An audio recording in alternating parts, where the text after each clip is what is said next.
histoire, donc une licence simple en histoire en 3 ans et je vais entamer ma deuxième année. Là, on va parler de ton cursus. Ouais. Tu as commencé dans quel établissement ton collège? Alors mon collège j'ai fait à Saint-Bernard, à Troyes, tout près d'ici. Oui. Le lycée? Le lycée même chose, Saint-Bernard, donc j'ai passé 7 ans dans cet établissement. Et maintenant, la Sorbonne. Et maintenant la Sorbonne, je vais entamer ma deuxième année là. Alors la première question que j'ai envie de te poser, Joseph, c'est pourquoi la Sorbonne? Alors bonne question. Déjà parce que j'avais envie d'être à Paris. Ça c'était un souhait d'être à Paris pour mes études, de changer de ville et d'être à Paris. Et puis aussi on va dire, pour le prestige de l'école. Et puis enfin, sans trop y penser en tout cas, j'ai tenté, ça a marché tout seul, donc voilà, banco. C'est quoi la Sorbonne? Est-ce que tu peux nous expliquer un peu comment ça fonctionne? Alors la Sorbonne c'est une université, il y a énormément de formations qui sont proposées en licence, en master et donc c'est la plus vieille université de France qui existe depuis le XVIIIe siècle je crois bien. Voilà, et donc c'était au départ les grands bâtiments de la Sorbonne Mère dans le 5e arrondissement, puis ça s'est étendu à plein d'autres antennes à Paris. Un conseil pour nos lycéens qui veulent tenter la Sorbonne?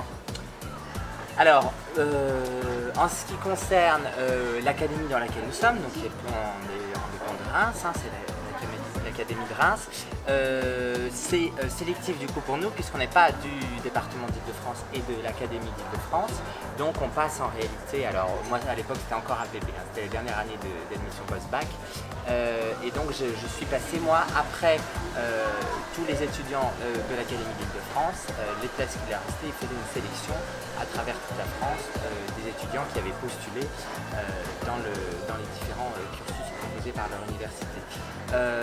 Et un conseil, bah oui, osez, si vous vous en sentez capable, osez, en tout cas dans la filière que vous avez envie de faire, donc cursus que vous avez envie de faire.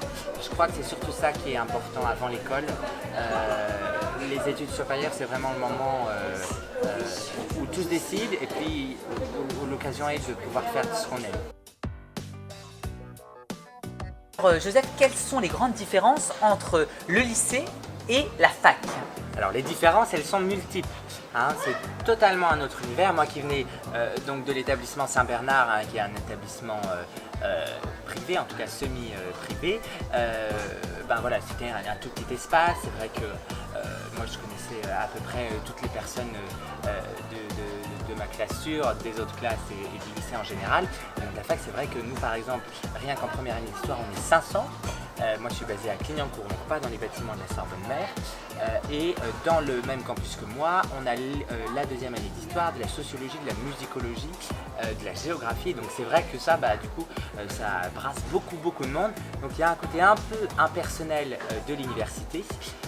Et puis des cours un peu multiples qu'on choisit, donc on n'est jamais avec les mêmes personnes. Puis il s'agit d'arriver à se faire des amis un petit peu dans tous les cours qu'on a, en tout cas de rencontrer, d'oser un peu le contact si on peut. Et puis après ça peut bien se faire. Moi en tout cas ça s'est bien fait. Alors, à la fac, on va avoir les partiels, les TD. Comment ça fonctionne un petit peu pour nos jeunes lycéens qui veulent savoir et qui, je pense, certains stressent à être confrontés à des choses qu'ils ne connaissent pas? Voilà, alors les deux grosses entités effectivement pendant les semestres de l'université, c'est le cours magistral et le TD. Donc effectivement, tout s'enchaîne, des cours magistraux qui sont un peu moins longs que les TD. Et les TD donc, où on est cette fois-ci beaucoup moins. Alors le nombre varie en fonction des cursus. Moi en TD on est en 30-40 disons. En amphithéâtre on est entre 100 et 150 puisqu'on a plusieurs cours proposés à chaque fois dans lesquels on vient piocher. Après j'imagine et je crois savoir qu'effectivement en fonction des autres cursus, en sciences, en mathématiques, en sociologie justement, enfin, il y a des numerus clausus qui changent et puis qu'est-ce que je voulais dire, voilà. Et on a les partiels donc à la fin de chaque semestre, donc période de 5 mois, il y en a 2 dans l'année et donc moi en janvier et en mai j'ai deux périodes de partiels, donc d'examen dans mes matières dominantes qui comptent pour moi à 50% de ma note finale. Donc j'ai 50% de contrôle continu puisque j'ai encore et toujours, et là de la même façon qu'au lycée, des contrôles de connaissances, des dissertations, des commentaires, de textes, voilà.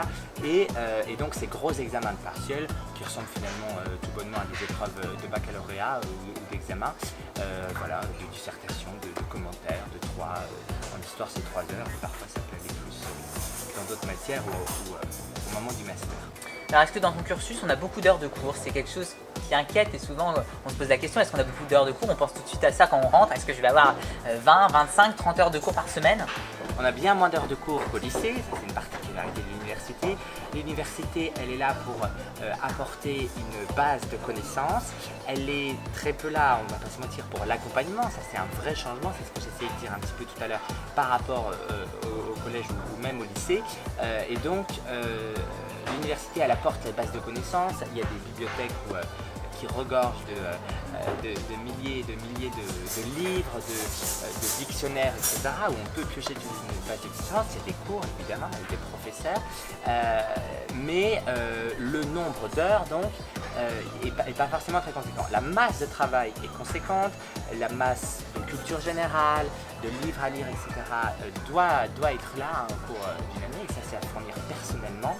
Et puis la masse d'approfondissement, d'entraînement, de dissertation, de commentaires. Alors là, je parle avec des mots qui sont des exercices en tout cas qui sont propres à l'histoire, même si à d'autres cursus aussi.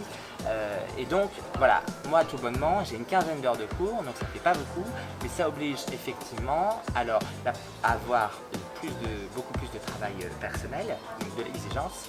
Ce qui est clair, c'est que pour aller à l'université, il faut avoir un minimum d'exigence avec soi-même. Si on sait pertinemment qu'on a eu relativement de mal à travailler au lycée, ça se complique ensuite parce qu'effectivement, la fac ne va pas pousser à travailler. On peut s'illustrer en université, on peut être intéressé si c'est vraiment le cursus qu'on a choisi parce qu'il nous plaît, mais en revanche, eh bien, on ne pousse plus à travailler parce qu'on considère qu'une fois adulte ou presque, voire plus, eh bien, on a pu justement à nous pousser à travailler. Et ça montre l'investissement et l'intérêt personnel pour le cursus.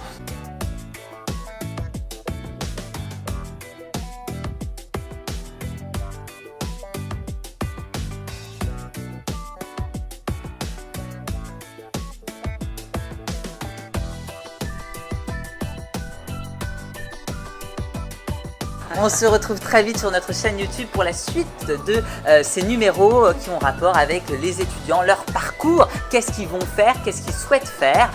Vous souhaitez donner vous aussi votre expérience, alors envoyez-nous un petit mail au mail qui s'affiche en bas de votre écran.